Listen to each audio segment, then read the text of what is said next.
Flying Monkeys Wargaming podcast where wargaming was easy. It would be your mom. Your main host Bam here, joined with my trusty compadre, the sexiest thighs in Warhammer 40K, Sean Dilly. What's happening, Sean? What's up? What's up? I hope you're ready for me to be late. Starting in March, Are rugby's you go back starting to up rugby? again. Yeah, so 30 minutes late every time. Out there wearing your banana smugglers, tackling Oh other yeah, men? Is it oh yeah. okay? Just checking. So, and tonight, a special guest. I met him at Midwest Conquest this year. Kind of trolled him into being my friend, and we've been friends since. So, Jeremy Kopko, what's happening, Jeremy? It's hi, Jeremy Capco, otherwise known Kapko. as Crapko. It's okay. Everyone just calls me Crapko. It's been my nickname for 30 years. I did not know Sean played rugby. Yeah, That's I cool. do. Yeah, this will be my 11th year. So Wow. yeah. Are Been you playing- better at 40K or are you better at rugby? Uh, you know, good at both. I think good at both in my respective skill level. I guess. But Okay. That sounds like a participation trophy if I've ever heard of one. So, but yeah, so Jeremy's on tonight because we're going to talk Space Marines. Everybody's pretty excited about some of the, I guess the free war gear, the buff to the Space Marines. Wave after wave of bodies being crashed against shit that's just going to kill it, but still a little bit more bodies to do the things with. So, like I said, we had a big Wolf Council meeting last week, and I've been getting some games in with the Space Wolves, and so far I'm actually doing pretty well. Having some models left over after a game instead of like shit. Speaking of Midwest Conquest, when Jeremy and I played, I had a Wolf Captain, a Cyber Wolf, and like one interceptor left after turn 5. So Yeah. I barring my terrible, I still have nightmares about that game, by the way. Barring my terrible turn 1 movement phase in which I gave him free turn 1 charges against my Iron Hands character dread like a dummy. Yeah, I had you tabled pretty good. I still had a Fire Raptor on the board. You couldn't do anything against that. Yeah, dude. Still It won was though. yeah, I know. I literally I have the meme you sent me. You created that meme. I still have that. Yeah, it's funny. For those who don't listen at home, I made the guy sleeping in bed next to his wife, and she's like, "I bet he's thinking about other women." And I had Jeremy saying like, "I shouldn't have put that dreadnought there." So it was, For weeks. but it's been fun. We'll get the rematch someday, and you'll get to clean the clock, and we'll have a good time. And then we'll be 1-1 in our series. So Well, yeah, well the problem is this time I'll be completely in my head and I'll underplay my movement and I'll just that's my move. I think too Yeah. hard about it and I don't go where I need to go. That happens to the best of us. So I guess as far as like dojo time, Sean, you been getting any dojo time? Been getting any practice in? What are you playing? playing some AdMech right now, trying to dial in a list right now. Decide if that's actually what I want to be playing or not. But I did get a game in last week. Played against some sisters. Won that game, but I've changed the list since then because some things underperformed. So on to the next game. So what's your next event? What are you hitting? I think the Mind Games and Magic RTT on the 18th. I'll be there for that one. Next GT will be Free State. Okay. Yeah, so yeah, Free State's got an RTT this weekend. And then we got one at our shop on I think the 25th or 26th, whatever the last Saturday of the month is. And that's probably gonna be mine. So what have you been up to, Jeremy? You practicing with anything cool? Getting ready for anything? Well, I've been playing, as you know, I've been playing Iron Hands and like vehicle Space Wolves for the better part of this past year. I haven't had a terrible lot of hobby time lately. I'm a full-time student. I'm getting kind of my ass kicked by that right now, just trying to keep up on homework. But it's taken me over 3 weeks to build 2 gladiators, and they're not even painted yet. And so my next event, me and a couple of the guys from my team are trying to hit this year really hard, this ITC season, because we kind of half-assed last season, still finished pretty nicely. And so this year we seem to have the time and the ability. I think we're gonna do a bit more traveling this year. And so here next weekend we're going. You guys know the Melee at Shiloh? Mm-hmm.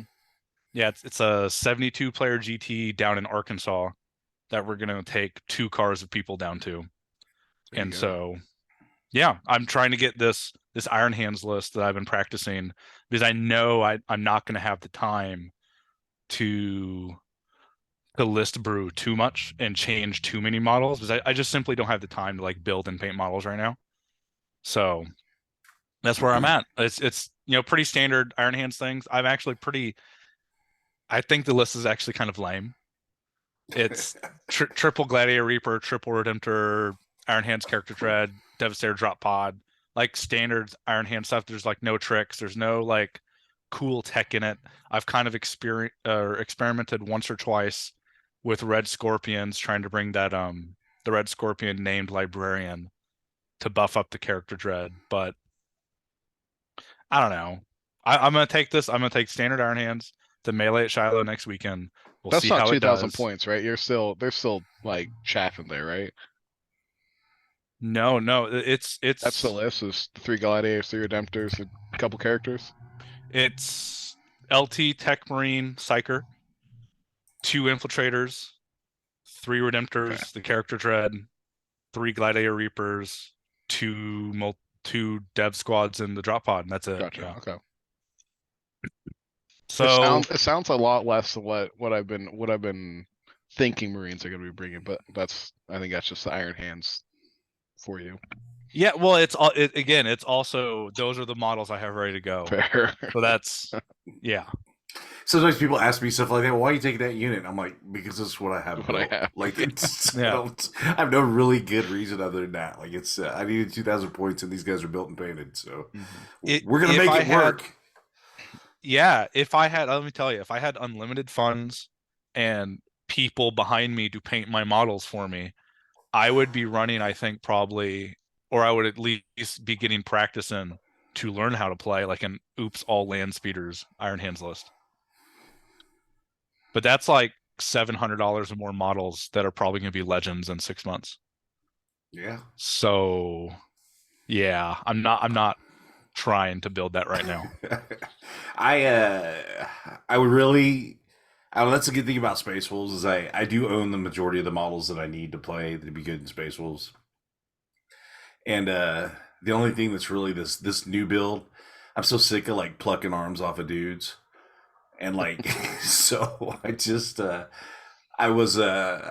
like I've already broken into my Horus Heresy box doing something I told myself I wasn't gonna do. So I'm scavenging bodies from my Horus Heresy box and building 3 units of Swift Claws, and I'm at 3 more units of Wolf Guard. So I'm gonna have like so many Wolf Guard out the ass, like Jeremy said, to watch them get legends this summer. It's probably gonna be awesome. So it's well, so my prediction for that, if you care at all, my prediction for the things that are going to be legends is basically everything that didn't get a 9th edition product box. All those weird kits still floating around with a 7th edition product box. I think those are probably the land speeders, all the land speeders, basically the attack bikes. I think there's 1 or 2 others. I think those are all going bye-bye this summer. Yeah, my captain on bike's probably going away too. So, well, there never was a product box for that. So, yeah. But they've I've just got, don't own Marines. That's what I do. It's true. I was going through a bunch of stuff and I found like my old Wolf Priest on bike. A bunch of stuff that just doesn't exist anymore. Like the Iron Priest on a Thunderwolf, Iron Priest on bike. It's like, God, none of that stuff's even part of the game anymore. So it's just put it in my case in the living room, and I feel like the Executioner on Thor Ragnarok. Behold my things when you walk in the house, and yeah, I would give the advice to anyone like new getting into the hobby that want to build those old kits like that, or a lot of the firstborn stuff. Before you go ham, wait until this summer and see what's actually going to be active for the next edition, and then you'll have 3 years, right, to play with it. But I'm sorry. Go ahead. Oh no, go ahead, man. I was gonna say my optimistic thing is I hope that they just say like a Space Marine's a Space Marine, and you can use the transports, use the vehicles. There's no Jim Crow style Space Marines going on where you can't take each other's transports or eat each other's food. Just right. It's like we're just like. But this book is like 100 data sheets that can realistically probably be condensed down to 35 data sheets, Yeah. right? Every single gladiator variant having its own data sheet is silly. Every single jump pack firstborn body having its own data sheet is silly. So still like 3 predator variants or whatever it is. Yeah. Yeah. Everything with just a different main gun has a different Yeah. data sheet, even though it all comes from the same kit. Yeah. Well, and then again, it's kind of like 2 books in one, because you got the firstborn stuff, and you got the Primaris stuff, and like really none of them synergize. And even the strats, the strats kind of favor one side over the other. So it's like the writing's been on the wall. So if you haven't seen it, you can probably at least heat it a little bit before you get into the next one. So, well, luckily, getting my tinfoil hat on for a second, those Blood Angels hero packs, the little hero clicks packs, the single model. What are they called? yeah, like they're called like heroes, I think, is that, or Space Marine Space Heroes. Marine Heroes. That sounds right. The Yeah. heroes, the little box that just came out like 2 months ago. The Japanese Right, ones, whatever yeah. they are. Yeah. Those have, if you look at those are a new sculpt, TAC Marines. Those are new sculpt Primaris. They have Primaris proportions. TAC Marines. That's what they are. They're TAC Marines, like with the missile launcher and all the old school weaponry. And when you pull them out of the box, they are just they're intercessors with Nice. those weapon options. So do with that info what you will about what's probably coming. But well, if you see some of the kits, like the Death Watch are taller than the firstborn. So if you actually get the true like Death Watch kits, where I'm not talking just shoulder pad, but like the actual Death Watch Space Marines are taller than the firstborn. And then like the Horse Heresy models, the Space Marines coming out of these new Horse Heresy sets are actually taller than the old firstborn stuff too. Really? So Okay. they look great too. They do. They look really good. So it's they're scaling up what we thought was the old stuff. So I'm hoping that means it's just going to all be integrated and it's all going to be able to work together, which would be super cool. So yeah, I don't know how they would do it, but my dream scenario would be they get rid of basically the Primaris data sheets. You just have Space Marine data sheets, and the Primaris word is like a point upgrade, much like the Chaos marks. That would kind of be my dream scenario, because that would get rid of all this bullshit rule interactions that we have problems with. I'd like to see everybody have access to transhuman. I mean, if they're all supposed to be walking, chemistry sets of superhuman badassedness, they should have access to it. So yeah. But for 15 points, if you could give the Primaris keyword to your block of Terminators, wouldn't that be cool? It depends on what you can do with it. I mean, if it doesn't do sure, shit, it's yeah, sure. I just think that's a better design space for them to go down, which they have clearly started to go down with the CSM and subsequent books. Yeah. That Chaos Space Marine book was a good book. It was a real good book. It was a lot of fun. It was put together well. And even having some nerfs, I think it's still a fun book, and guys are still enjoying playing it. So, and I hope that's a big signpost of what's to come for the Space Marines. So I would definitely be playing them if the Lehman Russes were not as good as they are. Oh, yeah. It's just that 3 damage mark is just so strong, and when you have minimum whatever 21 shots plus whatever 76 or whatever it is, like my army just melts away from it. I said, you can't be doing this right now, because you can't get there from behind cover. You have to have one turn where you have to go survive in the open, and there's no army that can do it right now. And then we do have Dan. I always go for Salmons in our Legion playing 8,000 Lehman Russes. So that's I think if I play him and he goes first, I'm just gonna be like, cool, let's go have a whiskey, man. You win. Unfortunately, that's just what you have to do. Like, it's cool. It's just like I've been trying to figure out the play into them, and it's just there isn't. You just die. Well, it's go first is the play. To be fair, and if you guys want to get into Iron Hands at all here, I've beaten that type of guard list a few times now in practice with the Iron Hands. And it basically just becomes a game of chicken.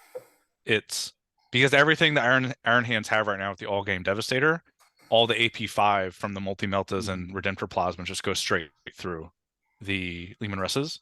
And so you can pick up 4, if you're rolling hot, like 5 Lehman Russes in one go. That's fair. So but ultimately it's still like it's a game of chicken. Like you can't come out and prep for that turn. You have to be behind cover. You have to not go first. You don't want to go first against guard, right? Because you want to force them to have to come out and start playing the secondary game. And the second they come out is when you can actually start playing now, because you have to be the one that hits first. Yeah. If you come out first, their Lehman Russes will come out second and just pick up everything. Yeah. So let's go ahead and dig into that. And for those at home, if I didn't announce it at the intro, that's one of the reasons I got Jeremy on tonight.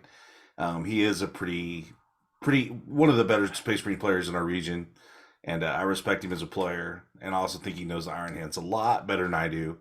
And so I was thinking chapter by chapter, what's really good right now, what's top tier, and as far as Space Marines go, I think Iron Hands are at the top. You know, I think there's a couple other chapters that have really jumped up. Dark I think Angels. Space Wolves. I What's that? disagree. I think Iron Hands and Dark Angels are up there. I think Space Wolves are better.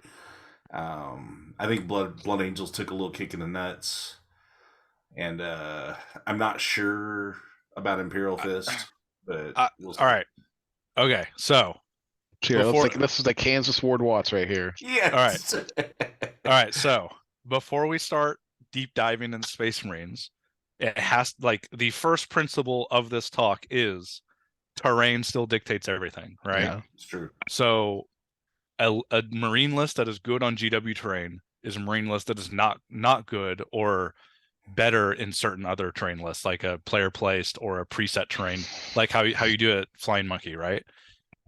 If I'm going to a GW event or I'm going to Flying Monkey, I have to take two different Marine lists for those events, because ultimately the terrain still, and it's the movement characteristic. That's all it is. Everything the Marines have being so slow dictates, like how Sean was saying, he's not playing CSM right now, because if he goes to these typical terrain events where you have to at least come out one turn and survive out in the open before you can start making all your charges, it just doesn't work right now with the shooting meta. So like that is the first principle for all of, probably, like, you know, I could talk for hours about this, but Whatever you want to say, man. It's brought you on for your expertise. So if Sure. you drop We it. have an hour. No. Yeah. I'll let you know when it's bedtime. So yeah, so you were talking tier lists for Marine chapters. You know, I put out a YouTube video a couple weeks back, and I said I thought Dark Angels were by far and away the best Marine chapter, and I still believe that. Art of War came out with their chapter tier list today. They also said that same thing. They put only Dark Angels in the S tier, and it's just because of the points changes ultimately. But you know, Iron Hands benefit the most from the doctrine changes. Mm-hmm. But that doctrine change also, like 1A and 1B, 1B right there is Dark Angels. Who knew a Devastator Dark Angels list is terrifying, right? Because you can dedicate so little of your list now to the Terminator blocks. You can bring mostly a shooty Devastator doctrine focused list and still have 2x10 Terminator blocks that become just a stat check for many of the factions in the game. How many points is the Terminator block right now? 10 Deathwing Terminators, 8 of which with Thunderhammer Storm Shield, 2 with a Stormbolter, Cyclone Missile Launcher, and probably a Chain Fist. That 10-man block is 330 points. It's core. You can put every buff known to man on it, and it's got perma-transhuman, right? And then it's super doctrine for, you know, a lot of people don't know this. I don't know what your target audience is for this distinguished podcast, but all the Deathwing units, right? It has nothing to do with how your detachment's set up. Just every single Deathwing unit or inner circle unit. Maybe not every inner circle unit. We'll just go with Deathwing unit for now. Every single Deathwing unit in the Assault Doctrine, whether you spend the CP to do that turn 1 or not, or just wait till turn 3, they get full wound rerolls against characters and anything of wounds 9 or greater, which is a lot of the game right now, to be fair. Right? Like that's a lot of the game. Yeah, I agree. That it is a vehicle shooty meta right now. Yeah, Monsters, vehicles, I wish it wasn't, everything. because it's not my play style, which kind of drives me nuts sometimes too. I think I like to go karate stuff in the face. That's And, definitely like I definitely enjoy my list where I got to do that more than yeah. when I have to sit back and shoot. I like my horde combat armies for sure. Yeah. And to be fair, I heard that dig you gave to Blood Angels. You said Blood Angels kind of got shat on a little bit. Have you played against, or have you got any practice in against like a good Blood Angels list yet with the new rules? I think so, but I think honestly, like Space Wolves are an underrated counter to Blood Angels Oh yeah, because Space Wolves sure would be you have because double fight last. I control the fight phase, Yeah. and I also fight on death, Yeah. and it really, I think it robs the Blood Angels in a lot of ways what they're good at. So Yes, I and agree. so with you. I guess with my army, I would say I feel like my army into their army, they got kicked in the nuts because they lost some of their better secondaries. Mhm. Their secondaries are not as good as they were. So, but maybe regular Space Marines and the Blood Angels, I would not worry as much. But I think in a lot of ways, I think Space Wolves in a lot of ways just have a hard counter to some of what the Blood Angels do, and so Yeah. that's my opinion on that. If you haven't got a chance, like, do you only play Space Wolves? Do you never like try to get in a goofy game with anyone else? I'm tempted. Like I've told myself for like a decade I was going to build Space Sharks and just use them generically. Yeah. And I'm tempted, but again, the problem is I'm wondering like if I hobby this dope army of Space Sharks, and the summer drops, then I've built this nice looking army that just gets dumpstered. But I might finally do the thing. So I've been looking at like Iron Hands list. I've been looking at Dark Angels lists, and I found a 3D print file for like a cyber looking shark for a Space Marine to ride. And I was like, that'd make a good bike, And so there's been some of those thoughts in my head. I haven't jumped there and done it yet. So, and I just feel dirty playing Space Wolves' other stuff. I played him as Iron Hands at LVO one year, and I felt like I was unclean. Like I wanted to bathe and cleanse myself of my transgressions. So Wow. I told myself I was never going to do it again. So because people would come by, and like my Space Wolves look pretty good. Like they're painted well.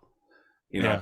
I put time hobbying in them, and there's nothing more disappointing than someone coming by and be like, "Man, good to see somebody playing Space Wolves," and you have to go, "Yeah, they're Iron Hands today." So Every weekend.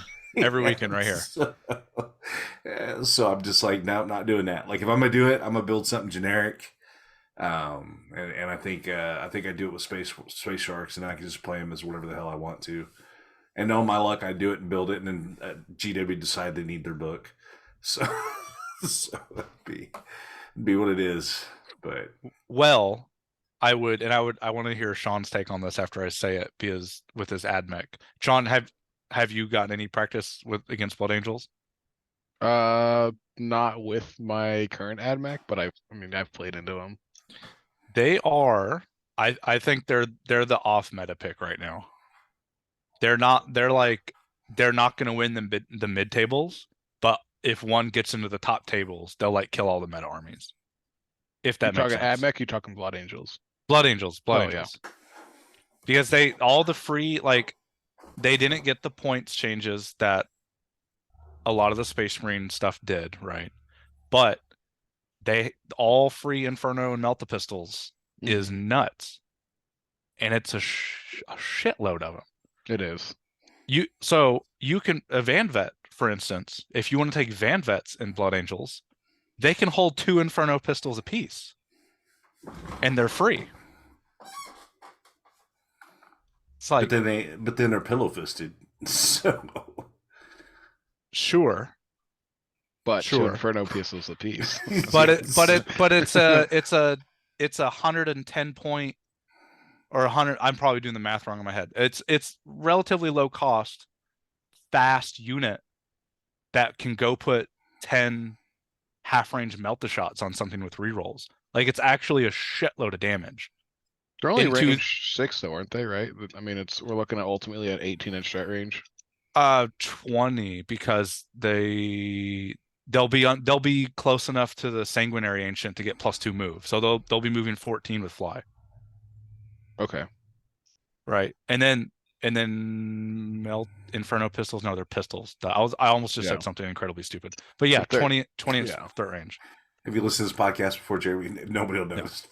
Well, you know, I think if it might be even a little jankier. I'm going to get roasted by Blood Angels people here because I'm not a Blood Angels player, but I've dabbled, right? I've looked at the rules. Mhm. They may be able to take a Melta pistol and an Inferno pistol, but I know for sure they can take 2 Inferno pistols. And that's just aren't they like the same thing? they are the same thing with different names. Yes. Okay. Yeah, I don't know. I like Wolfguard can this 5 combi meltas and 5 power axes. Like Yeah, that's 120 cool. some points. It's pretty dope. That's cool as Is hell. that right? What? 27 points, you said? 127 some points. Oh my 120 some God. points. So I can't remember what it was when I was writing my list, but it was so cheap. I was like, I wonder if I can fit hammers on somebody in there. But if Marines are just everywhere in the meta, Blood Angels play so good. And other than Space Wolves, right? We've already established that. But the movement and the ability to just have a 6-inch charge 21 inches away is crazy on a unit that they can like a 5-man Death Company unit can multi-charge 2 Redemptors and easily pick up. It's so far within the math. They easily pick up 2 Redemptors in one go. And so the dreadnoughts and the tanks are going to be everywhere. And I just think the ability for like a single sanguinary guard unit to come out, melt a pistol a tank, and then charge another tank, kill it in combat, and then consolidate into a third tank is just nuts. Yeah, and I'm not sure people remember the art of screening as much shooty as there is right now. I think a lot of people are used to like, here's my castle, I shoot you, haha, win, and then when Chaplain Leroy Jenkins winds up in your line, what happens? It's like the whole plan just shits the bed. So yeah, I could see that with Blood Angels. So yeah, I just don't know what to cut and what to screen with. Right now, I'm screening with Devastator squads. That's my screen. You said you had some infiltrators in there. Yeah. There are 2 infiltrator units, yes. Yeah, I probably screen with a unit that's not necessarily traditional. I usually put Wolfen behind walls. Well, definitely sounds And you're gonna need to learn how to screen, especially with the word bearers and stuff coming out too, right? They have some of those blood Word angel threat bearers ranges or too. world eaters. World Bearers eaters. Yeah. Yeah. So Did I say word bearers? you said word bearers. You had them on the brain. Well, yeah, that's my Chaos Space Marine army. World eaters. Ugh. The world eaters look fun. Yeah, They do. I'm not sure. I think you're gonna see Angron on tables. I'm not sure. I'm not sure at a competitive level. That Lord, what's his name? Lord Invictor. He seems more valuable as far as the list goes. With the pregame move. Just again, people better start learning how to screen, because if you don't learn how to screen, there's probably 4 or 5 armies out there right now that'll be in your face turn 1, and you're just not going to recover if you don't have screens out. You got to do Angron with 2 empty rhinos, so you have all your tokens at the beginning. so you have to kill the rhinos off the bat, then you get your. All right, cool. You can revive Angron. now. Yeah. Yeah. I thought every time they talk about it, they keep saying they're trying to get away from the Alpha Strike stuff. That's what I thought. That's what I honestly thought. They did a good job of it until Guard came out, I thought. Well, and then the World Eaters Alpha Strike is insane. Yeah. Like, to be fair, it's kind of all they got, but it's insane. Yeah, but here's my thing though: do Alpha Strikes really matter that much if you can just shoot somebody else off the board turn 1 with a lot of armies? It's like, sure they can't. It's like you can't Alpha. Sure, you didn't Alpha Strike because you're not going up there and doing your karate, but goddamn. It's like I picked up all my army turn 1 because someone just shot the shit out of it, but it's the same feel bads. It's not any different. And let's talk about the biggest change in this season that hasn't been mentioned yet. And I think it's by far the biggest change. It's bigger than the detachment. It's bigger than the points changes. It's everything. It's the free reserves. Yes, my free reserves. I've been putting half my army in reserve every game. Because the Iron Hands, like, all their rerolls are self-contained, so like I don't need to like, especially the tanks, right? So I just Well, that's reserve why, everything. and that's why I like Iron Hands. I think Iron Hands are so good because they're not so character reliant for the rerolls. They're not reliant on a lot of litanies. You don't need to give them, whatever's the recitation of focus or whatever. Hmm. They just don't operate off of litanies. They don't operate off of a lot of character buffs. You can walk them on. You don't take any penalties for shooting. They're rerolling ones. And then they changed the secondary to where, like, basically, like, Iron Hands are going to score 15 points on that secondary. They're just going to, Hmm. and I don't know. I don't know if it's even. You're probably not going to stop them if you try. It's just they're just going to do it by playing the game the way they play the game. And I mean, you can stop them. Again, it comes down to terrain ultimately. Like I'm going to Melee at Shiloh, next weekend, and I don't know if you guys have ever been there before. I have not, but the research I did showed kind of open tables with not a terrible lot of terrain. And it's no dig at them. It's just right. That's the reality of running a 72 player event, right? It takes a shitload of terrain, and I think the gunline armies, like I'm terrified to go up against Tau. I'm terrified of Tau, right? Yeah. The Triptides is the move, shoot, Good move thing. Yeah, Triptides are it's good so still. hard to deal with, especially without Armor of Contempt. Yep. I agree. Because they're what? They're 6 shots, like strength 9 minus 3 damage. Is that what they are? They're Overcharged. oh god, I think they're D6 plus 3 shots. I'm not gonna get the Riptide rules correct off the top of my head. Wahapedia. But they're 4 damage, which is they're like AP5 4 damage, which is the crazy part. Yeah. The last game I played against Tal, I played Jason Rogers. And Me too. That was my last Tau game. And we had longboards. We had like hammer and anvil, and his player placed. And basically, I set up terrain to where I could sit on 3 objectives for the game and not have to engage him. Yeah. And by the time he figured out he needed to come off the back line to engage me, it was too late. He'd already lost the game. Yeah. And so it was counterintuitive because that's not usually how I play. But with the mission and the board, that was what was best at the time. And I just didn't put a lot of stuff out there for him to shoot me, which Tau picks up Space Marines, and Tau can design lists that are really good at killing Space Marines.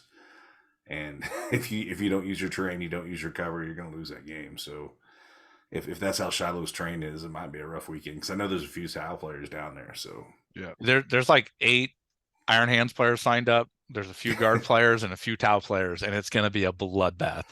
Ugh. Yeah, I guess I should probably stay home then. They're probably sold out anyways. So I wanted to go, but the crew, the 40KC guys, just no one wanted to go, or just not enough of us to make sense. I think it's like one other person besides me. I was like, we got an RTT that same week. We can all hit that one. Hell yeah, yeah. Drew will be there to run it. He's not going with us, so nice. You got what? You, James, Calvin, me, James, Calvin, Josh. Me, Josh. James, Josh is me, fun. James, Calvin, Josh. There's 5 of us going. Who am I forgetting? Ted. Sorry, Ted. He's been putting up some points recently. Like, Yeah. I mean, sure, it's Necrons with great secondaries and stuff, but all the way up until Ark's Omen. He's great. Yep. Yeah, that motherfucker ruined my weekend at Show Me Showdown. Fuck him. Yeah, he was real good. I think he finished like he won Necrons and Elmsea last year, and I think he finished top 10 in Necrons in the ITC. Good. But even he'll tell you. I'll text him right now. He has no idea what to do in Ark's Omen. At least is he still running triple Catan? No, because Gar just invalidates it. Yeah. That good old banner that just ignores everything. The banner with 150 points of mortars will just pick up 3 Catan. Yeah. It's nuts. And that unit's impossible to kill too, right? The 11 wound unit that just is the most impossible thing to kill. Yeah, good story about that at the RTT last weekend. A Blood Angels player got a charge on that command squad with 10 Thunderhammer Terminators and did not kill it. Yeah. Oh boy. That's how that works. Silly. I just love that the Ogren bodyguard just happens to have like 6 or 7 wounds, and like other Ogrens are just like 3 wounds. It's just like Yeah. drop him down 3 wounds, and I think it becomes a lot more manageable again. Yeah. Yeah, Dan sure, was talking definitely. about that sauce when the book first dropped. Oh yeah, he was. He Yeah. said you're not killing this unit. Yeah. I've killed it before, but it relied on my opponent messing up. If they're playing safe with it and doing only what Yeah. they need to do with it, it's never gonna die. Lord. Well, let's get into the meat and potatoes tonight. Let's talk about the Iron Hands. Since you're taking Iron Hands, let's go through headquarters choices. What has kind of changed or not changed in Arcs of Omen? What are you looking at for headquarters choices if you're building a list or themes you want to build around? I guess. Well, I'm hesitant to say there's two trails of thought here. So you first have to decide if you're playing successor Iron Hands, which a lot of people are, or just base Iron Hands. And what I mean by that is if you're bringing the successor build, you're probably going to have a bit of melee in your army because it's built around Whirlwind of Rage, right? And still maintaining the super doctrine. And if you're doing that, there's still a good argument for like a chapter master in the list or a captain of some sort, because you're probably still bringing like jump pack Vanguard vets. Those are your go out and punch thing unit. I'm not doing that. I don't really like that type of build, so I'm just going straight vanilla Iron Hands shooting castle, as you heard earlier, and my only melee in the entire army is the 3 Redemptors. And so when you do that, the entire army is heavy weapons, so I just naturally get rerolls on them anyways. So I don't need that dictates I don't need a captain anymore. And later on in the game, if I need captain rerolls because my 3 Redemptors are going to get into melee, right? Space Marines, I can always spend the 1 CP to put out a captain aura on one of the Redemptors. So I always have access to that. The 65 point Primaris Lieutenant is basically standard across all builds right now, because he's just incredible for 65 points, right? He dropped 30 points in the points changes. He's just amazing. Everyone's still bringing at least 1 Tech Marine. I know our good friend Kyle in Kansas City, I think he's bringing two Tech Marines. Yeah, and then it's just like I'm bringing a Librarian for Psychic Fortress with Armor of Contempt going away. And I don't know how you get away from those 3. I don't know how you get away from a Lieutenant, Librarian, and a Tech Marine. Because you like the 5-up invuln aura is just so crucial, especially as we said earlier. Like you're playing this game of chicken right now in the shooting meta, and if you happen to roll bad that one turn that you need to pick up 4 Lehman Russes, your only hope of survival is if you have a 5-up invuln aura, right, in your castle. No. If you don't have that, literally everything's just dead. So it's like too much for me to personally gamble on, not bring that and not have it. So yeah, I don't know. I think ancients are pretty big too. I mean, probably not for your style of list, but I think in a lot of Space Marine lists you'll see those ancients sticking around too. Yes. Yeah, ancients, the company champions are super sick right now. They're like 50 points and they're little dueling melee monsters. But those are both elite slot characters. No. So Lieutenant's lieutenants in HQ, yeah. Okay. Shows how much I know Space Marines, right? Yeah, no, it's okay. Yeah, so it's like lieutenant. They were elites, right? Lieutenants? Yeah, were they ever elites? No. Wow. I don't think so. Okay. The Deathwing Strike Master might be an elite, but I don't even know if he is. It's the Deathwing LT in Terminator armor. Yeah, I don't know how you get away from those 3. So I've already tried to run the Red Scorpions list again.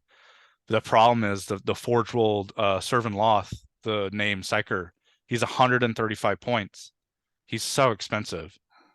And I don't know if we're gonna see. We're gonna see if demons are still the bane of my existence, I'm gonna make a way. I'm gonna figure out how to put him in the list. But Yeah, he didn't seem expensive pre-arcs, but he post-arcs wasn't. he seems absolutely expensive. Yeah, well, there was a ton of psyker units, large psyker units in the meta in Nephilim. You had all the Tyranid psychers, right? The Iron Hands character dread with full wound rolls from Servant Loth could kill a Flyrant in Overwatch. So, that's pretty awesome. And then all the big demons, the Lord of Change is still floating around out there. Thousand Suns are still going to be decent. Grey Knights doesn't look like Grey Knights are going to be increasing too high into the meta, but there are still a lot of Grey Knights players. There's still just a ton of psychers out there. To have the Iron Hands character dread full wound rolls against is kind of crazy. And so if you can just find those extra 35 points in a list to just bring that one character, he makes up his points. In certain matchups, he will single-handedly win the matchup. And so it's just that type of thing. In most matchups, he's not going to matter. You just kind of sunk the 35 points into nothing. But then that one game at a big GT, you're going to run into like a Lord of Change and a Be'lakor, and he will win that matchup for you. That makes sense. Yeah. Yeah. Does it So core turn off rerolls? not wound rerolls. Okay. Yeah. So the character dread gets to exploding sixes to wound, full wound rerolls. Mm-hmm. It's a lot. Yeah. Right. Agreed. And especially against like Be'lakor's only 4-up save. I think the last time I shot Be'lakor with him, I did, even wounding on sixes, I did 14 wounds to him in just the character activation. And so that's like that's a lot, right? Yeah. That puts a very difficult timer on your opponent to do things. Agreed. Well, from there, where are you looking at for troops? Are you just a unit of infiltrators like everybody else and call it good? Again, I have such PTSD into demons because Drew plays demons, and demons are literally the last 7 losses at GT events I have are into demons. Wow, really? Yeah, Huh. yeah. Okay. Because there's a long story to that. I know I just had this whole spiel about how that one character like wins the demon matchup. For like 3 events in a row, I was rolling Be'lakor as T8, and it took like 3 events to get corrected on it, and I'm just an idiot. That's just the moral of that story, right? And so, man. yeah, it turns out Melta's wounding Be'lakor on 5s instead of 4s is kind of a big deal. It is. Anyways, enough of that. I just have PTSD when it comes to demons. So the double infiltrator squad just wrecks demons' days, right? Yeah. It just murders them. It doesn't do anything. I thought like a lot of people are like, oh, it's really good against Khazrakin too, because Khazrakin are kind of like the bogeyman, right? The bogeyman in the meta. Khazrakin don't give a shit about infiltrators. They really don't. They don't. Well, they're 24-inch range, right? They just need to move just enough to where they can see. Every time I play into them, they're 30-inch range with probably some order or something. Yeah. Yeah.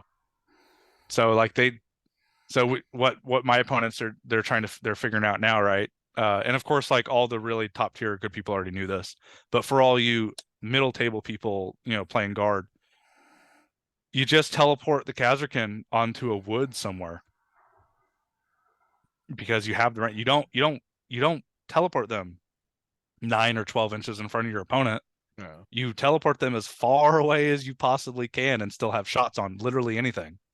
Because it does it. That's the great thing about Khazrakin. I think a lot of people get so hung up on trying to get like value shots into the value targets of an enemy army. Don't do that. Just shoot 3 things. Just shoot 3 things, do 25 damage in your 100 point activation, and like you're so hard swinging the math in your favor for the rest of the battle rounds. It's crazy. And there's no melter range you got to worry about any of that. You can do it at 23.99999 Yeah. inches. So it's Yeah, they are the last time a Kazakh unit activated into my Iron Hands, I was a good boy. I didn't give them 3 targets, but they had 2 targets, and that was enough. So they picked up a Redemptor and an Infiltrator squad in just 1 activation. So it's like you just did 23 damage to my army. That's a fifth of a Space Marine army. So, and he's got one every guard army's got 1 more of those coming. man. It's nuts. So you just teleport him to a woods to give him the -1 to hit, and you save a CP to transhuman him, and you just make him as difficult as possible to shift on your opponent's next turn. Because that every shot they have to put into those Kazakin, because they have to, is another shot they don't get to put into a Lehman Russ. Yeah. It's crazy. Yeah. Well, But anyways, the guard yeah. tech. Sorry, sorry, but you guys, as you guys know, guard are going to be everywhere, and that's such a huge part of the meta right now. I wish more guys in our local meta that were worth a shit playing would pick them up and get them built, because I'm gonna. I don't. Definitely dojo. I do not. No, the less guard, the better. I still want to be able to play them though, and that's my thing though. Is I think people undervalue practice. Oh, absolutely. You know, and I don't care if someone's going to beat me or not. If they got the meta army, like I still want to play into it, because if I at least get that 1 game or those 2 games where I get my teeth kicked in, most instances the same things won't happen again to me. Yeah, it's just kind of 100%. It's just yeah, like you're gonna probably get the tricks off on me once, or I'm gonna misplay something or misgauge something in a game or 2. But once I've gotten those couple of games in against it, usually my chances go up as far as like being able to pull off the win. It's pretty consistent with me, where it's just like, all right, never played this codex, just released. I'll lose the first game, but after that, it's like, all right, cool. I know I got an idea of what I'm doing now, and I definitely play a lot better into them. Yeah, and like when the Tau codex dropped, my first game against Tau, they kicked the shit out of my Space Wolves, and then the next game I played, I think I lost again, and it was just by a few points. And then from that point on out, like I haven't lost to Tau since then, you know. So it's just kind of, I don't know. It's just learning those lessons I think are important. People don't they want to sit around and list theory. They want to sit around and write lists and send lists back and forth with their friends all day because it's free, it's easy, it's a way to participate in the hobby without actually being at the table. Jeremy's pointing at himself for those not watching the video, but I think where the money is made, where the actual bills get paid, is getting on the table and doing the practice. And if I can't get practice against guard, and I run into him at a tournament, I'm gonna have to shit the bed at a couple tournaments that I paid money to go to, as opposed to shitting the bed at home, where you just go change your shorts. So I want those games, and I want to play those games against players that are good, and I want to play those games against players that are better than me. So whenever I run into it at a tournament, I know what I'm doing. And we had a big mass of Sisters players in our area, and I'm grateful we had them, because like when I went to the U.S. Open, I wound up that round like having to play up a pod against an undefeated Sisters player who kind of laughed at me playing Space Wolves, and I beat him like 90-something to 30-something, and he was undefeated. Like I played up a pod. He was undefeated going into round 6, I think. He's the Sisters player I lost to. Is he? Well, then I avenged your honor that weekend, but hell yeah. I wouldn't have done that if I didn't have all the games in the Sisters against good players that were practicing with me locally. And I had 3 or 4 buddies that were playing Sisters pretty consistently that I got to have the games into them. So when I got on the table with that dude, like nothing he did was going to surprise me. And I'm ranting about practice, but it's important. I don't think people realize how important it is. Practice. Well, I reminisce to the old days, right? Iron Halo, when I go, right? Old days when I talk about Iron Halo, 5-1, lost the very last round by a point. That was with my random death card stuff that everybody's confused when I'm playing it, but it was just right. I was getting 2 or 3 games a week, and I was just feeling good going into it. Like, just practice helps. It does. And I had a 5-1 with Wolves, 8th place in Iron Halo. 100 some bodies. It's not a bad showing. But that was from practicing. So I didn't mean to steal your thunder there, Jeremy. But no, it's okay. The only thing I would add to the troops talk on Iron Hands is, for the people that are really trying to push the most out of their lists, if the event you're going to, most of them do release the missions they're going to be playing. the missions that you're going to be playing kind of dictates how many troops you want. Yes. Like if Data Scry is in the mission pack, and oh god, what's the other one? The Swastika mission. What is it called? Oh, god damn it. The Is it other Hull 2, Hull 3. Tides of Tides of Conviction. I don't know. That one. Or, It's yeah. the 2 Hull 2, Hull 3 missions. If those are in the mission pack, it's probably a good idea to flex in a third troop choice. Or take what rights of battle on somebody. So, or rights of war, whatever Rights of War. the warlord trade. Yeah. I mean, I think most people are taking Rights of War anyways now. Agreed. But yeah. I'm perfectly happy to lose on those missions with my 2 infiltrators.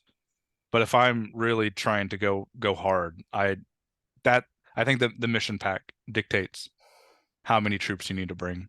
A lot of people really like the tac squads with the one heavy weapon in the squad, you know. Just because it's cheap, right? I mean, it's They're the cheapest. super cheap. Yeah. They're incredibly cheap right now, and you get a free las cannon or a free missile launcher or a free multi-melta. You know, pick your poison, whichever one you want.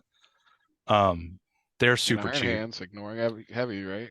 Yeah. You can reserve them, even bring them in off the board edge, or they just sit in your deployment zone and wait until round 4 when the mash is going on in the middle of the board, and they get to come out, and you have these value heavy weapon shots still on the table. Yeah, I'm not personally taking tac squads, but I completely understand. Do you own tac squads? Yes. Oh, okay. Yeah. No, I do. I have about 30 firstborn Marines on my shelf in my closet with no arms that are just ready to be built or magnetized to anything I may need for, whatever a firstborn Marine can do. So yeah, I have plenty of tac squads if I wanted to run them. It's just, again, my PTSD with demons. I just keep the 2 infiltrators, and that's good enough for me. You want to go on? Makes sense. Do you think like Zinch demons? Because I think that's going to be like the new demon meta, right? Yeah. I mean, that 3-up invul is still strong, right? Or Oh, is it's it still just- crazy strong. okay. Like demons this weekend had a 56% win rate. Like Yeah. they're still crazy good. Reality Rebels is still Yeah. what 3 points. one of the top 3 secondaries in the game, right? They're still crazy good. Flamers in Zinch are still probably the best data sheet in the game. Like there is even a with lot the of play having there. to roll the shot, or even with having to roll the hit. You mean hitting on 2s or rolling 1s? Yeah. Hit it. Yeah. Like it doesn't really matter that much. Like yes, It matters for they're- Overwatch, and that's like the big thing. their Overwatch got nerfed, and that's the big thing. But I think a lot of the good players were just using something shitty to soak in Overwatch anyways, right? Like I don't think it was actually mattering that much to very many games.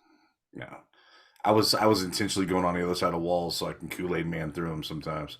So. Well, and even Space Wolves are the best because you just send forward a 15-point Cyberwolf. Yeah. Or cast some magic on them, put the hoodoo on them. Mm-hmm. Yeah. So troop droids headquarters. Let's how heavy in the elite slot are you going?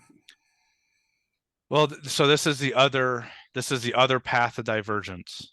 If you're doing an Iron Hand successor and you want the bit of melee punch in your list, you are kind of forced to go 6 elites that way to pick the compulsory elite slots for Arxwomen, because that's the only place the jump pack stuff is, right? The Vendettes are. I am not doing that. I am compulsory slot heavy support for the tanks. But even for me, for the shooting platforms, like it's so hard. I hate Redemptors. I really do. They cause me so much stress in my life because of the D6 shots. Like I've literally been on War Games Live and rolled 8 1s in a row for number of shots for my Redemptors. Like it is what it is. If I wish they were D3+3 shots so bad, but Or D6+3, right? if they were D6+3, I don't think GW would be able to stop themselves from also nerfing their points. Yeah. I think for their current D3 plus point 3. value, yeah, for their current point value, I think D3+3 is appropriate. Yeah. That's also dig at Lehman Russ's. Yeah, right. Yeah. And I know what GW are thinking. They're like, well, Lehman Russ's can't punch you in combat. Like, I get it. But You don't get there. yeah, it's yeah. Yeah, I don't know. You know that the new Redemptor model they previewed, what was it called? The Brutalis? The Brutalis Dreadnought. It looks Did you guys pretty see dope. that? It is the Brutalis. I've don't been wondering if I can convert that motherfucker without having to buy another one because I got like 3 Redemptor kits in my garage. So I know we haven't seen an official data sheet yet. I am very interested by 2 things: the points, and because the points is just going to dictate the whole thing, right? Points are going to dictate if it's good or not. And its armor, right? It's a melee dreadnought, and it's got these extra side skirts on its hips. And I wonder if they're going to treat that like the Ironclad dreadnought, who has extra armor on him too, and how they write that is the Ironclad dreadnought's T8. And so I am curious if the Brutalis dreadnought is going to either be T8 or have a 2-up save. That'd be solid. Or both. Both would be nuts. I'm not letting myself believe that would be so exciting if it was both. But yeah, because they've clearly modeled it with more armor. There's no way around it. They have modeled it with more armor. And even if you look at the what's the Phobos one called? The baby carrier. Invictor Tactical Warsuit, right? The Invictor Tactical Warsuit is the same chassis. It's a Redemptor chassis, right? The legs and everything, they're the exact same kit. But that has less visually less armor on it. So it's T6. The Redemptor has more armor on it. It's T7. The Brutalis has even more armor on it. Please, I hope it's T8. Oh God, I'll be so happy if it's T8. Well, today people are dropping the rumors that toughness is going away in 10th. So right, I don't know. We'll see how valid that is. Yeah. But the Brutalis, the reason I bring it up is because it's got the it very clearly has 4 multi-melta shots available to it. It's got the nipple multi-meltas. Titty melta. So, like, what is better? D6 plasma shots or 4 multi-melta shots? 4 multi-melta shots. Depends on the range. Okay. Kind of depends, right? I'm still gonna go with 4 multi-melta shots. And I guess this is. I promise you, I'm gonna roll the 1 on the plasma. It's just I can't every time. Yeah, you'll be at the final table, and when you need that 5 or 6 on number of shots is when you're gonna roll the 1 every time. But this is a long ways to talk around the Redemptor Dreadnought. Yeah. I'm sorry. I don't know how Iron Hands lets get away from the Redemptor Dreadnought in the elite slot. Agreed.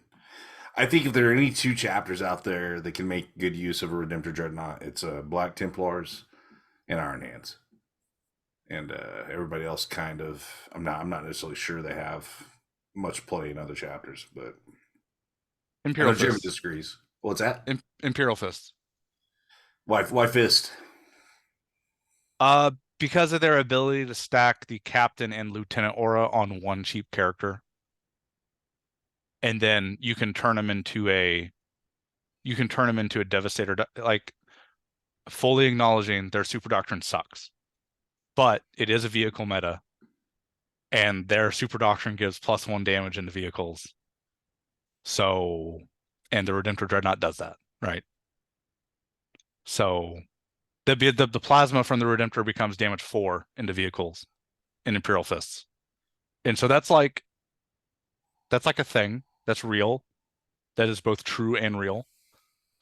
And I released a video, that same video 2 or 3 weeks ago, where I put Imperial Fists was my biggest prediction of the season. I put Imperial Fist in B tier. Yeah, and then Art of War, today also, they think Imperial Fist are B tier as well. It's almost like they watched my video. Yeah.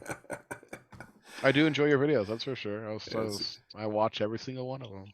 Thank you. I mean, it helps that they're, they're 6 minutes long or whatever. They're just the quick little chats that I enjoy. yeah, I So dig it too. Thank you. I think I dig the attitude more than anything. yeah, I think that helps too. Yeah. Well, Drew's hilarious. Yeah, he is. Like, I fully Very funny. admit I am a shut-in neat, and I'm socially awkward. But Drew can make anyone like lighter, and he's kind of contagious with his attitude. It's good. That's the kind of guy you want running a game store in your community. So that's awesome. Mm-hmm. So we talked about Redemptors. Anything else out Mm-hmm. of Elite we need to pay attention to, or kind of Ancients. Ancients? Yeah, so the successor build, right? The successor build that are flexing into a bit of melee, they're not just a full shooting fortress. The ancients and chapter champions, because they don't take up not company champions, excuse me. They don't take up your very precious elite slots, so you can just, and they're cheap as hell now. Are you running a company champion in your Space Wolves? You should. I ran a list with it. My current list does not have it.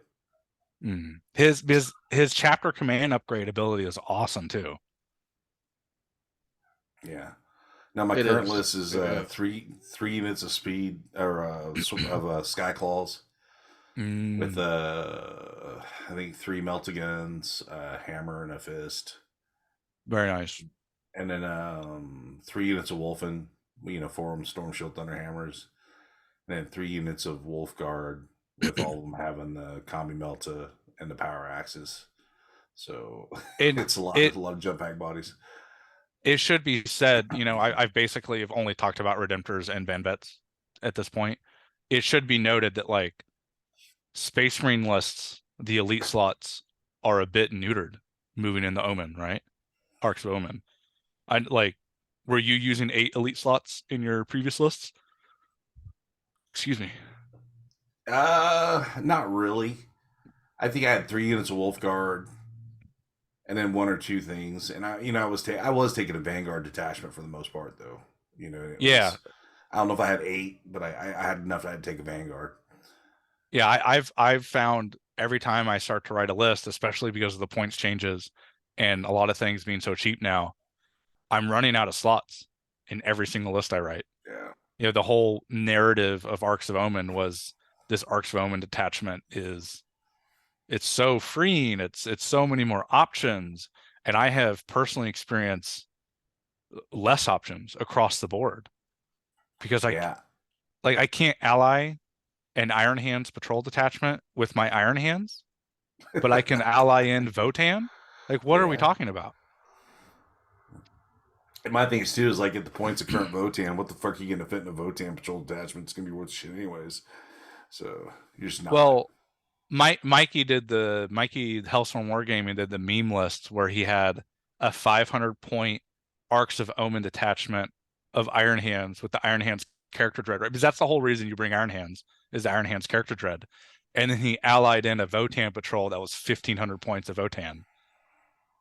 And it was like, it was two land fortresses. It was their tech marine. It was their named character. It was nuts. And so like, that's a meme list, but I mean, it's a thing. I don't think it's good, but it's a thing that's gonna, if someone brings that, it's gonna throw me off. I don't know what the hell to do into that. That's true. Yeah. It's just so frustrating. I can't ally in if I have an Ultramarines Arcs of Omen detachment with the leader of the damn Imperium. I can't ally in an Imperial Fist detachment. What are we talking about? Were they high when they wrote the Allied detachment rules? I'm not sure they thought about it that much or that deep. I don't think they think about a lot of things. I think we give them more credit for thinking than they do. But well, that's mine. So we talked about elites. Let's get into heavy. Where we at on heavies? Oh, I'm sorry. I forgot a major part of elites. Sternguard veterans. Okay. I'm sorry. Yeah, Sternguard veterans are nuts. I'm not taking compulsory elite slots because I don't have any Sternguard veterans built. But if I did, I probably would. They're nuts. Yeah, there's Do you, some good builds with them. yeah, do you know what they can bring at 100 points? They're so efficient. Someone went through it the other day, but I don't have access to Stern Guard vets, so I kind of write them off. Yeah, me neither. I'm not going to bring any all season. I'm never going to buy any. I'm never going to build or paint any. But they can bring in 100-point unit 2 multi-meltas and 3 combi meltas and like a plasma pistol and a melee weapon, I think. So it's quite an efficient shooting unit once you give it rerolls, you know. I'll be right back. I gotta go for a second. Okay, Sean. You come back. He's gonna go take a big old poop. Probably. So, we got about 10 minutes, and I got to wrap. So okay, we gotta still get through heavies. So sorry, heavy support. It's just standard shit. It's all you're gonna see is devastators and gladiators. That's it. Like realistically, you're not gonna see anything else that's terribly scary. see, a lot of the gladiators going down in points just basically put them so damn efficient. Well, it was 2 things. It was them going down in points and Iron Hands having Devastator Doctrine all game. So they get to have rerolls all game, which is crazy. It's nice. And personally, like I would do a whole other podcast about this, but I think it needs to be nerfed already. Like I'll be the first one to say it. I think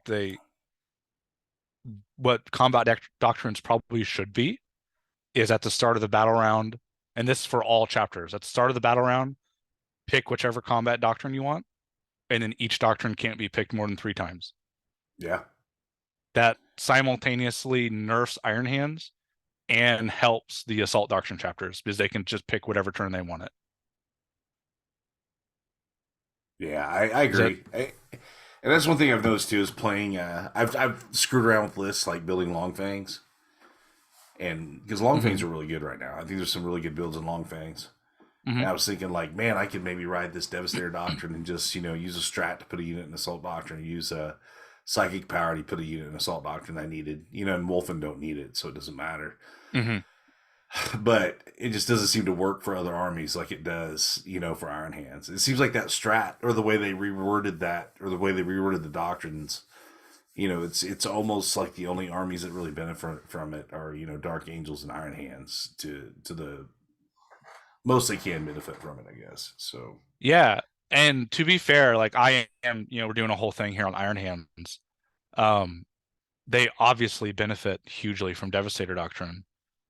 I think Dark Angels like benefit just as much, if not more.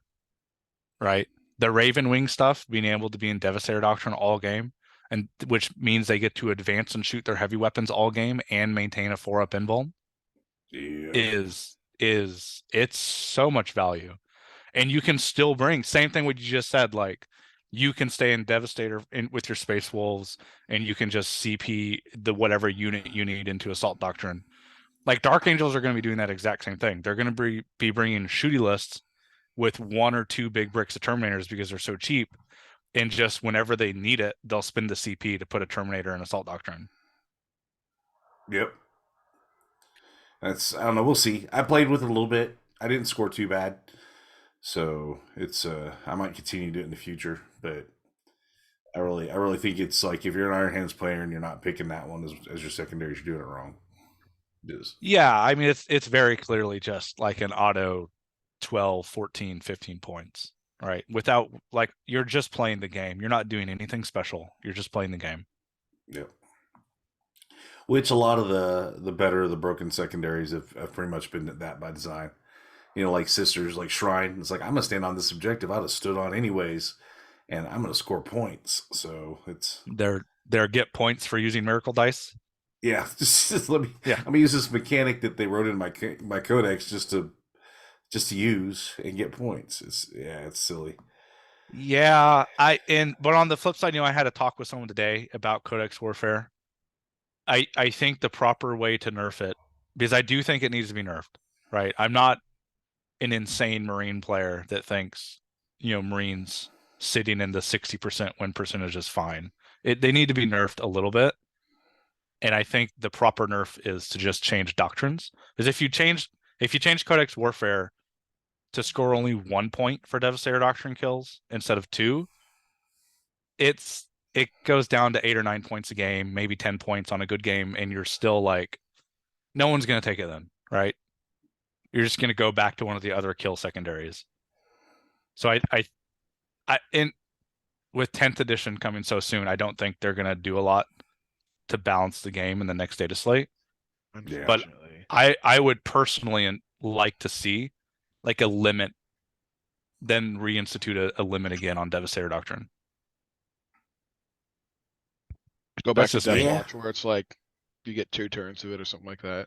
Well, And then you have Death strats Watches go is 3 all turns or something. janky as far as Yeah. their doctrines. well, I was telling Bam when you left that I think probably the play is just let every single chapter choose what doctrine they want to be in at the start of every battle round, and then you just can't choose the same doctrine more than 3 times in a game. Not bad.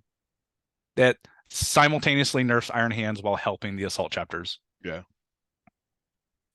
I think that's Well, something like that's probably the play. Well, and you basically, like, if you look at that as the haves and the have-nots, you took an army that, like, that's their preferred doctrine. You know, their abilities key off of it, and you basically made it where, like, okay, now I can have this 5 turns. You know, and you've taken the other armies that, you know, basically don't get good till turn 3, and they're like, I'm not gonna pick that. Why would I want that? You know, and you know what gets to happen before turn 3? you've lost the game. My 3 Gladiator Reapers get to come in on a board edge and shoot everything. Yeah. Because you can't screen out the whole board. Right. And even if you're charging into my deployment zone turn 1 or turn 2, the Gladiator Reapers are not going to be there. They're not going to be a target for you. Like, they're going to get to come in and do what they want to do. Yep. It's disgusting.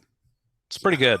So, well, any other highlights you think from Iron Hands that someone needs to look at if they're building a list right now? Drop pods? Well, yeah, Devastators in a drop pod. I haven't experimented yet with 2 drop pods. Like, there probably is play with 2 drop pods, but like 3 units of Devastators, and then that 4th slot in the second drop pod just be a Stern Guard squad. Like, there probably is. Guards are great. Yeah, there's probably definitely play there. I just don't have the models for it. I know we didn't talk about repulsor. You know, repulsors and repulsor executioners came way down in points too. They're all pretty much free. They're all free war gear, aren't they too? They are all free. Yeah. But yeah, and what I think a repulsor is 200 points now. They started at what, over 300 points at the start of the edition, and now our repulsor is 200 points and our executioner is 250. Is it really 200 and 250? Is that the difference? Yeah, that's ridiculous. And the repulsor executioner still suffers from the same thing that redemptors do. That damn plasma gun's only D6 shots. Yep. If at least the repulsor executioner was D3 plus 6, or just a flat 6 like the Sakaran, because the Sakaran has that big strength 8, strength 9 plasma gun, but it's just flat 6 shots. It's great. So bring the Sakaran and the Iron Hands. I am. There you go, Bam. There's the thing you just asked me that I didn't mention. I love the Sakaran Omega. Okay. It's, with all the points decreases, it's now a little too expensive. But if guard are going to continue to be so big in the meta, that thing picks up Lehman Russes like no one's business. Well, and the good thing about Iron Hands is you don't need a tech marine to babysit it. No, not at all. And it's another thing, right? I'm just going to reserve it. I'm not going to start it on the board. And it has a crazy 14-inch move. Like, it can come in anywhere. And it's going to be, if it survives 1 turn, it's going to continue to get its shots on whatever it wants all game. It's 2 las cannon shots and flat 6 3 damage plasma shots. I get it with full reroll. Well, not full rerolls, but rerolling 1s all game and the extra AP. It's a nuts platform. It's just a little too expensive. But I'm I'm not a traditional Marine player too much. I'm totally willing to bring stuff like that. Yeah. Man, I hadn't looked at executioners in so long. Sure shit, 250, man. Jesus. $250. I will not be bringing them. Mine look pretty in their case. So They're a All right. full 100 points cheaper they are. than they It's were, crazy. and people are still not bringing them. It's just the stuff. There's too many things that like pick up vehicles. I mean, that's just it. Is you pick your shit up. It's my Fire Raptor problem. It's an expensive ass model, only with a 3-up save and no invuln. Yeah, you gotta find a way to keep it alive. So, yeah. All right, guys, I'm fading, and I'm getting into old man time, so I need to kick my feet up. But Sean, what do you got going up there in KC? Anything anybody needs to know about? Show me Showdown. I think that's the only thing I can think of going on right now. I know there's the Comic-Con GT. I think that's March 18th, 19th. Yep. There's that one. Galvin Stills next month, so yep. That's us. I'll do my shout out now. Okay. Team Arcanite out of KC. We're running the Planet Comic Con event, which is the third. Let me pull up the calendar. It's the third weekend of March 25th and oh no, excuse me. I'm gonna That doesn't sound right. I'm gonna get yelled at by Drew. It's March 18th and 19th. I was thinking of Adepticon in my head. It's March 18th and 19th. If you buy a ticket to the GT, it will also get you a 3-day pass to all of Planet Comic Con in Kansas City. We've got $1,000 of door prizes. Pretty good prize. First, second, third place. First place, I think, is 250 store credit to Mind Games. Couple other sponsors are dropping a lot of prizes. You gotta have Drew figure that out because I've now heard cash and I've now heard store credit. So decide on one. Oh, who told you cash? I think Calvin and Drew did at the Geekery at the New Year's Knockout. Maybe I'm out of the know. I thought it was store credit myself. That's what I thought. I've seen a post that says cash. I've also seen a post that says store credit. So well, hey, sure, we'll say cash. I don't want to say incorrectly though. Yeah. But I would err on the side. It will probably be store credit. It's at least store credit. Fully willing to be wrong there. Mm-hmm. Okay. But yeah, so Team Arcanite, watch it. We got YouTube videos. Watch those. I think the next big event in KC after that is Perils of the Geekery. They're doing another one of those. I will be at Perils. That's in April. I'll be going to that too. Yeah. And guys, if you're not Monkey is still going. So www.flyingmonkeycon.com. And last September, I think 24th, 25th, 26th. I'm going. Good. I'm going. I'm first ticket. Yeah. Get your rooms at the venue. Everybody tries to cheap it up and find something down the road, around the corner, across the block. If you stay at the hotel, they give you free breakfast, free dinner, and you get free drinks at happy hour.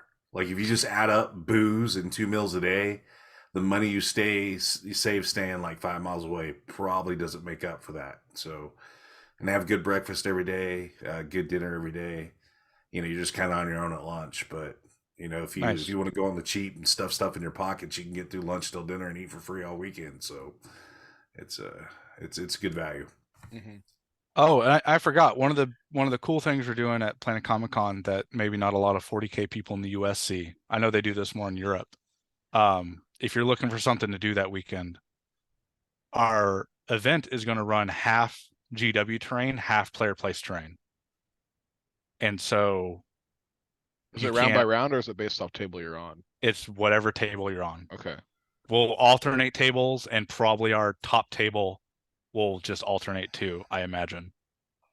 But yeah, so that because as I opened this podcast with, terrain is like it's so important to list building and the event you're going to, right? You'll build a completely different list if you know you're going to a GW terrain event. You'll build a completely different list if you know you're going to player place terrain event. We're going to combine the two, so you can't tailor your list too hard, and people have to be a little bit more, forgiving with their lists and a little bit more I can't speak right now. Pragmatic, with their list building. So yeah, I think that's going to be pretty fun, and I think we're going to probably keep doing that going forward, and I would love to push that sounds more like through the US. But I hope you guys figure it out. So I'm probably actually moving my shop to I'm getting my table set up for. I'm have sets of US Open terrain for the tables. In addition, trying to have player play sets so guys can play Hell both ways when they're dojoing and practicing. So it's completely different, yeah, it is. I'm starting to player place is really growing on me.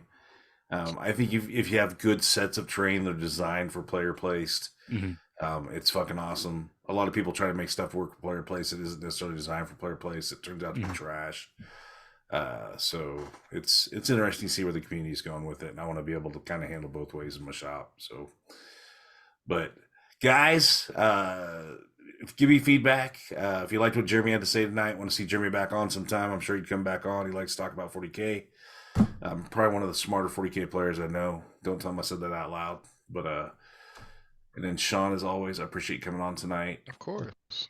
And Thanks, Sean. Dan. Yeah, sorry I had to leave. I had to put barbecue sauce on my ribs. So, that's a good innuendo. Man. I like that. Some Kansas City boys. Oh no, that's real. I had to put barbecue sauce on some ribs. I'm smoking ribs. Okay. That was not a metaphor. So, all right, guys, check this out. This episode, if you're listening on Apple or Google or whatever, is fine. I am starting to throw the episodes up on YouTube. I am not doing any editing. I'm just throwing the raw video up. So if you want to watch it in that format, great, go for it. If not, whatever. So, and like I said, check out Jeremy's channel. Him and Drew both are pretty entertaining. I enjoy hearing What's their the YouTube takes. channel? What's the channel? Planet Arcanite. Planet Arcanite. Or no, I'm sorry. Oh God, Drew's gonna kill me. It's Team Arcanite. Team Arcanite. So the tournament is called Planet Arcanite. And we were talking about that. Sorry. I'll tell you what I'm gonna do. I'm gonna drop a link to Jeremy's channel in the comment section of the video or the post. Space Marines. That's Jeremy's favorite. My favorite too. So, all right, guys. We'll see you next week. Cultured.